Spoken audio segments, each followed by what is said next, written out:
जय माकली। नमस्कार दर्शक बंधु, मातृशक्ति ओडिया चैनल को आपण मानक स्वागत। प्राय समस्ते हनुमान चालीसा पाठ करते, मात्र जानी प्रतिदिन जदि थरे मात्र हनुमान चालीसा पाठ करा जाए जीवन में एपरी घटना मान घटे ताहा आपण विश्वास करें ना। मात्र यह चमत्कार अनुभूति पाइबापी तार केतक विधि विधान रही। आसतु से विषय जाना।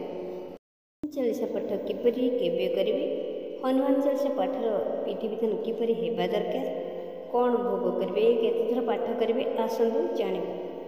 हनुमान चालीसा पाठ रे कौन कौन लाभ मिलता है। हनुमान चालीसा पाठ कले घरे जेते भूत प्रेत बाधा थाउ ना कहीं अचिर दूर हो जाए। घरे थिबा नेगेटिव एनर्जी आस्ते आस्ते शक्तिहीन हो जाए, नकारात्मक प्रभाव ह्रास पाई पूरा नष्ट हो जाए।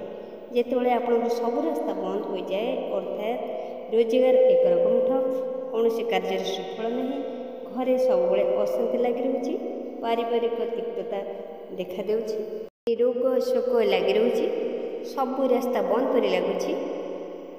जदि आप हनुमान चालीसा पाठ करती ताहले देखिए आपण जीवन में एक नूतन आशार किरण भरीज। हनुमान चालीसा पाठ कले घर पितृदोष दूर होता है।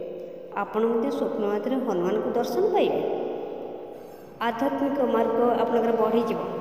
प्रभु हनुमान के सहित भगवान राम कृपा आपण वर्षी देखिए आपणकर घरे देखा देउथिबा रोग शोक दुख कष्ट यंत्रणा जेपरी मेजिक पर आपण जीवन अपसरी जाउछि।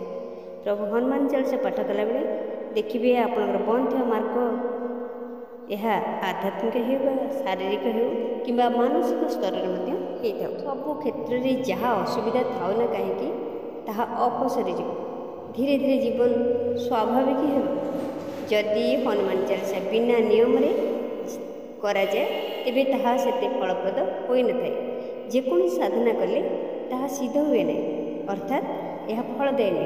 उदाहरण स्वरूप आपण कौन देवता को स्थापन कर हनुमान चालीसा हो अन्य मंत्र जप कर तेबे प्रथमे से देवता को आवाहन करा उचित। उपयुक्त भाव धूप दीप नैवेद्य दी भगवान को प्रसन्न करा उचित। पर दृढ़ निष्ठा और भक्ति भाव मंत्र जप करा घरे तामसिक द्रव्यर व्यवहार हेब नाही, अर्थात मद्य मांसर व्यवहार निषेध। जदि नियम बाहर किछि करा जाए ताहाले फल प्राप्तिर आशा शून्य होता है। हनुमान चालीसा पाठ मंगलवार शनिवार दिन पूर्ण ब्रह्मचर्य पालन करा उचित। अन्य मानक प्रति खराब विचार आणबे नहीं, अर्थात अन्यर अनिष्ट कथा चिंता करें ना। शुक्लपक्ष मंगलवार दिन हनुमान चालीसा आरंभ करागले भल, यह अधिक फलप्रद होता है। मात्र अन्य मंगलवार दिन आरंभ करागले चले। 3, 5, 7, 11, 21 संख्यार हनुमान चालीसा पाठ करा आवश्यक। हनुमान चालीसा पाठ एक निर्दिष्ट समय एक निर्दिष्ट आसन उचित। जदि सकाल 6 आरंभ करेंगे अन्य दिन ठीक से सकाल 6 हनुमान चालीसा पाठ करा दरकार। ये गोटे आसन व्यवहार करेंगे जेपरी से ही आसन को अन्य मान व्यवहार करें नहीं। गोटे चेयर रे एक नाली कपड़ा बिछाए राम दरबार फोटो प्रभु हनुमान आशीर्वाद मुद्रा फोटो ने।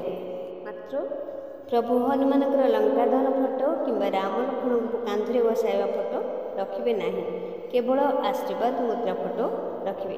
तापरे एक पवित्र लाल सूता नेबे, आपण को इच्छा कहिबे गंठी पकाइबे। यह 11 थर कहतु 21 थर कि 51 थर कही गंठी पकाई पारे। तापरे हनुमान को अर्पण करेंगे। मंगलवार व्रत रखिपारे, बुंदी लड्डू प्रसाद करेंगे। मंगलवार दिन बांटे शुद्ध देशी घी दीप देवे, झुणा नेबे किंबा चामेली तेलर दीप देपारे। श्रीराम जय राम जय जय राम, श्रीराम जय राम जय जय राम, श्रीराम जय राम जय जय राम 3 माला जप करेंगे। भगवान श्रीराम को प्रार्थना करेंगे। प्रभु हनुमान जी अत्यंत प्रसन्न हे।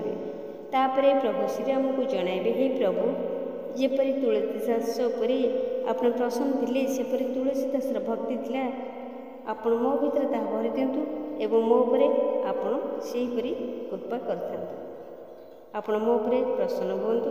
ଏବଂ ପ୍ରଭୁ ହନୁମାନ ମୋ ଉପରେ ପ୍ରସନ୍ନ ହୁଅନ୍ତୁ। ମୋର ଘରରେ ଥିବା ସବୁ ସମସ୍ୟା ଦୂର ହୋଇଯାଏ। ଏପରି ଏକ ମାଳା ଜପ କରିବେ। 3, 5, 7 ହନୁମାନ ଚାଳିଶା ପାଠ କରନ୍ତୁ। 1 ଲୋଟା ଜଳ ସାମ୍ନାରେ ରଖିବେ। ତାପରେ ସେ ଜଳକୁ ଘରର ଚାରିପଟେ ଛିଞ୍ଚିବେ। ଦେଖିବେ ପ୍ରଭୁ ହନୁମାନଙ୍କ ଦୟାରୁ ଘରକୁ ନକାରାତ୍ମକ ଶକ୍ତି ପ୍ରବେଶ କରିପାରିବ ନାହିଁ। ପ୍ରଭୁ ହନୁମାନଙ୍କର ଆପଣଙ୍କ ସ୍ୱପ୍ନ ମାଧ୍ୟମରେ ଦର୍ଶନ ଦେବେ। ଆପଣଙ୍କର ସମସ୍ତ ପ୍ରକାର କାମନା, ଆଶା, ଅଭିଳାଷ ପୂରଣ କରିବେ। ଏହି ଭିଡ଼ିଓଟି ଭଲ ଲାଗିଲା ଲାଇକ୍, ସେୟାର, କମେଣ୍ଟ କରିବେ ଓ ଚ୍ୟାନେଲକୁ ସବସ୍କ୍ରାଇବ୍ କରିବେ।